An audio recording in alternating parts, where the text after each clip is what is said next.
দেশনেত্রী বেগম খালেদা জিয়া পরলোক গমন করেছেন। আমরা শুধুমাত্র বাংলাদেশ জাতীয় ছাত্র দল নয়, শুধুমাত্র বিএনপির অঙ্গ সহযোগী সংগঠন নেতাকর্মী নয়, আজ পুরো বাংলাদেশ সত্যিকার অর্থে এবং এই সুখ ছেয়ে গেছে পুরো বাংলাদেশকে। আজ আমাদের প্রিয় নেত্রী জানাজা অনুষ্ঠিত হবে দুপুর 2টায়, কিন্তু সকাল 10টায় যখন আমরা আসলাম, সকাল 10টা থেকে দেখতে পাচ্ছি সংসদ ভবনে পুরো চত্বর লোকে লোকারণ্য।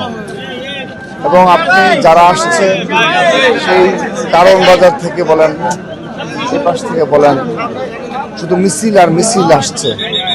এটি দলীয় নেতাকর্মী নয়, এগুলো হলো সব সাধারণ জনগণ।